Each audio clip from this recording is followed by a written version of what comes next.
जय श्री कृष्णा, राधे राधे। आज के इस वीडियो में हम सुनेंगे मार्गशीर्ष मास महात्म्य की कथा 11, सासू माँ और ठाकुर जी की कहानी। एक सासू माँ और बहू थी। सासू माँ हर रोज ठाकुर जी की पूरे नियम और श्रद्धा के साथ सेवा करती थी।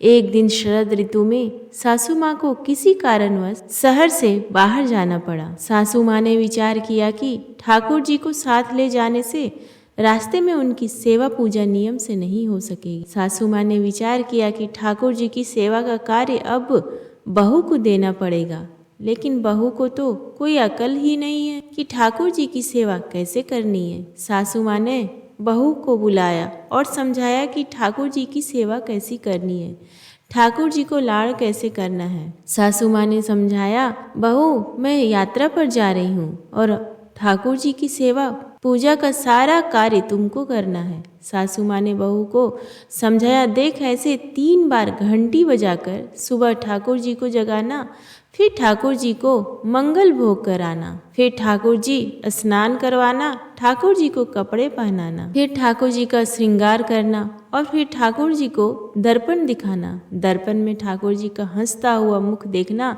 बाद में ठाकुर जी राजभोग लगाना। इस तरह सासू माँ बहू को सारे सेवा नियम समझाकर यात्रा पर चली गई। अब बहू ने ठाकुर जी की सेवा कार्य उसी प्रकार शुरू किया जैसा सासू माँ ने समझाया था। ठाकुर जी को जगाया, नहलाया, कपड़े पहनाए, श्रृंगार किया और दर्पण दिखाया। सासू माँ ने कहा था कि दर्पण में ठाकुर जी का हंसता हुआ देखकर ही राजभोग लगाना। दर्पण में ठाकुर जी का हंसता हुआ मुख न देखकर बहू को बड़ा आश्चर्य हुआ। बहू ने विचार किया, शायद मुझसे सेवा में कहीं कोई गलती हो गई है, तभी दर्पण में ठाकुर जी का हंसता हुआ मुख नहीं दिख रहा। बहू ने फिर से ठाकुर जी को नहलाया, श्रृंगार किया, दर्पण दिखाया, लेकिन ठाकुर जी का हंसता हुआ मुख नहीं दिखा। बहू ने फिर विचार किया कि शायद फिर से कुछ गलती हो गई। बहू ने फिर से ठाकुर जी को नहलाया, श्रृंगार किया, दर्पण दिखाया। जब ठाकुर जी का हंसता हुआ मुख नहीं दिखा,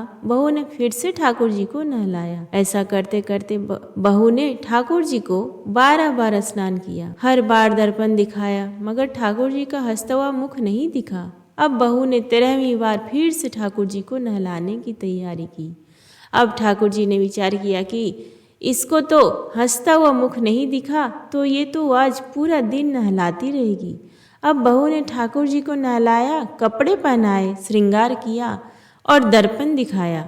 अब बहू ने जैसे ही ठाकुर जी को दर्पण दिखाया तो ठाकुर जी अपनी मनमोहनी मंद मुस्कान से हंसे। बहू को संतोष हुआ कि अब ठाकुर जी ने मेरी सेवा स्वीकार करी।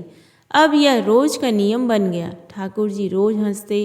सेवा करते करते अब तो ऐसा हो गया कि बहू जब भी ठाकुर जी के कमरे में जाती, बहू को देखकर ठाकुर जी हंसने लगते। कुछ समय बाद सासू माँ वापस आ गई।